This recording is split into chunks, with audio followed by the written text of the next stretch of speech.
Bageshwari online classes में आपका स्वागत है। इससे पहले वीडियो में अपन ने पद्माकर के परिचय और उसके 2 पदों का अध्ययन कर लिया था। आज हम इसके तीसरे पद पर, जो पद्माकर का जो तीसरा पद है उसके बारे में पढ़ते हैं, जिसमें अपन को जो गंगा नदी है उसकी स्थिति, उसके पुण्य और प्रताप और उसकी गरिमा के बारे में बताया है। कूरम पे कोल, कोहलू पे शेष कुंडली है, कुंडली पे फबो फैल सुफन हजार की, कहे पद्माकर त्यो फन पे फबी है भूमि, भूमि पे फबी है तिथि रजत प्रहार की, रजत पहाड़ पर शंभुसुर नायक है।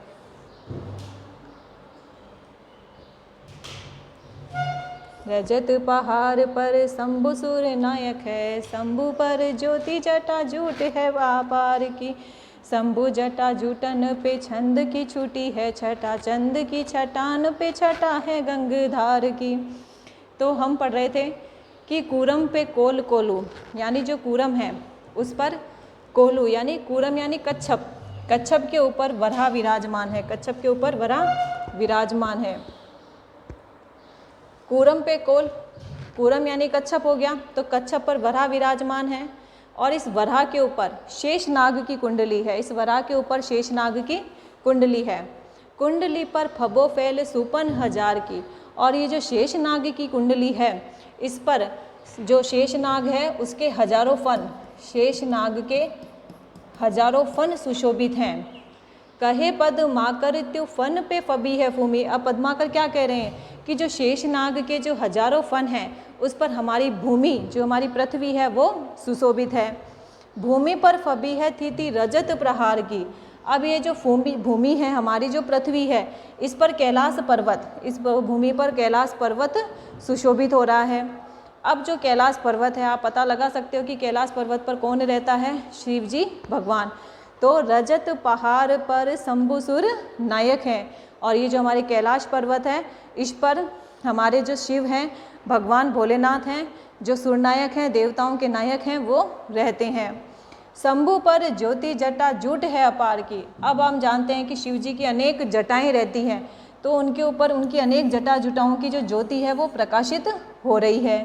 संभा जटा जूटन पे चंद की छुटी है छवा। अब उनके जो जटाएं हैं, शिव जी की जो जटाएं हैं उन पर कौन चमकता रहता है? चंद्रमा। शिव जी की जटाओं पर चंद्रमा चमक रहा है। चंद की छटान पे छटा है गंगधार की, और इस चंद्रमा की जो छटा है, चंद्रमा की जो चमक है, उसके पास में से कौन निकलती रहती है? गंगा की धारा निकलती रहती है। कहने का मतलब है कि जो सबसे ऊपर है वो कौन स्थित है? गंगा नदी स्थित है, जो हमारे शिव जी की सिर पर सुशोभित है। तो ये इसको हमने पढ़ लिया है इस पद में। अब इसके आगे पद देखते हैं अपन। आगे के पद में जो गंगा नदी है उसके महत्व के बारे में बताया गया है कि ये जो तीनों लोक हैं, तीनों लोकों के श्रृंगार, तीनों लोकों का ये श्रृंगार करती है, और जितने भी हमारे तीर्थ हैं उनमें सब में पवित्र गंगा नदी ही मानी जाती है।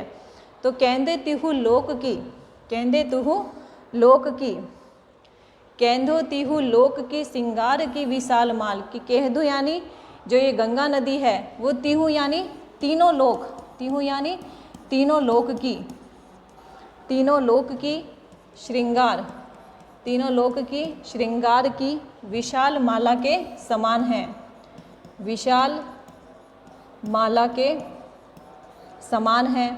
केंदो जगी जग में जमाती तीर्थन की, और ये जो गंगा नदी है वो सभी तीर्थों की, सभी तीर्थों की,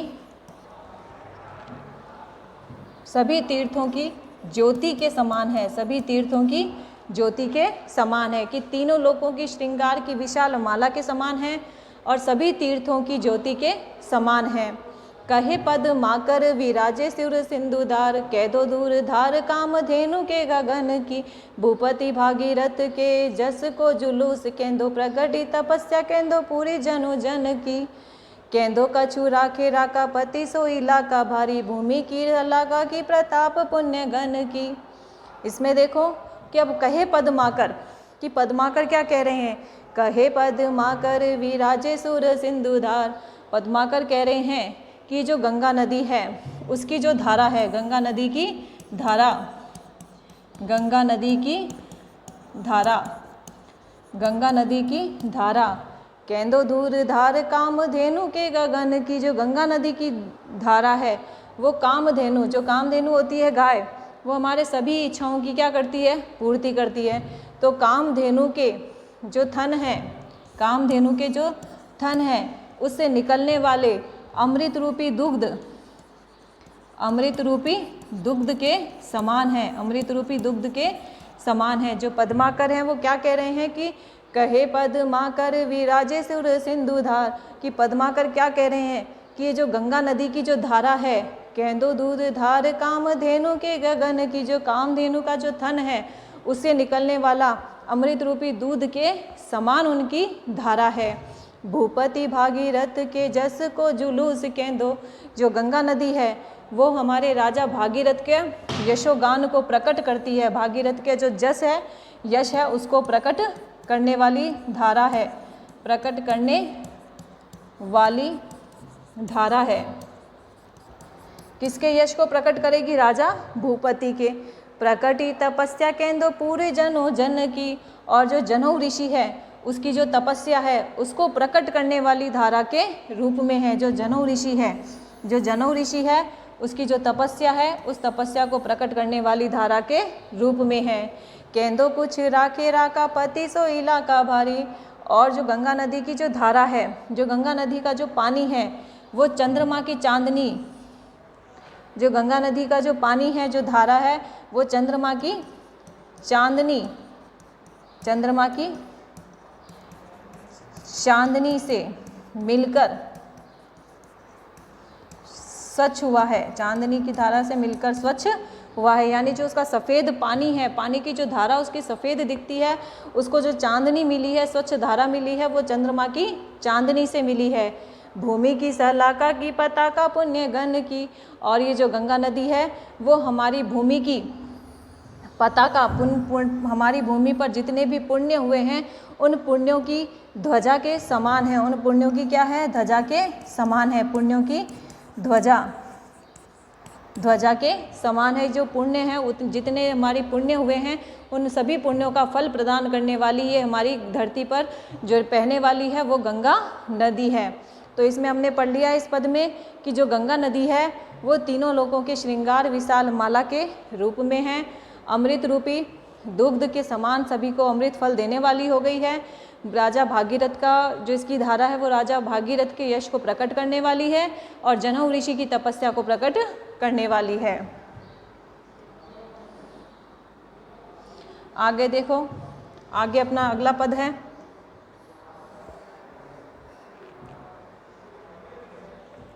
कर्म को मूल तन, तन मूल जीव जग, जीवन को मूल अति आनंद ही धारी बो। कहे पद मा कर जीव आनंद को मूल राज, राज मूल केवल प्रजा को भौन भरी बो। प्रजा मूल अन्न सब मूल मेघ, मेघन को मूल एक जग अनुसरी बो। जगन को मूल धन, धन मूल धर्म अरु, धर्म मूल गंगा जल बिंदु पान करीबो। क्या कहा है इस पद में?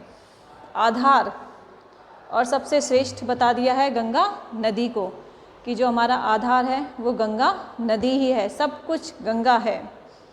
कर्म को मूल तन, कि कर्म का जो मूल आधार है, जो हम कर्म करते हैं उसका जो मूल आधार है वो क्या है? शरीर। शरीर का मूल आधार क्या हो गया? जीव जगत। शरीर का मूल आधार हो गया जीव जगत। कि कर्म को मूल तन, तन मूल जीव जग, कि कर्म का तो मूल हो गया है शरीर, और जो शरीर है उसका जो मूल हो गया है वो जीव जगत। जीवन को मूल अति आनंद ही धारी बो, और इस जीवन का जो मूल है, इस जीवन का जो आधार है वो है आनंद को ही धारण करना, कि हम आनंद को ही धारण करें, प्रेम से रहें, आनंद को ही धारण करें। कहे पद माकर जीव आनंद को मूल राज, पद्माकर कहते हैं कि अब आनंद का जो मूल है, आनंद का जो आधार है वो कौन है? राजा। आनंद का आधार कौन हो गया? राजा। राजमूल केवल प्रजा को भौन भारी बो, और राजा का जो आधार है वो क्या हो गया? अपनी प्रजा का पालन पोषण करना, प्रजा का पालन पोषण करना। प्रजा मूल अन्न सब, और प्रजा का आधार क्या हो गया? अन्न को उत्पन्न करना। प्रजा का आधार क्या हो गया? अन्न उत्पन्न करना।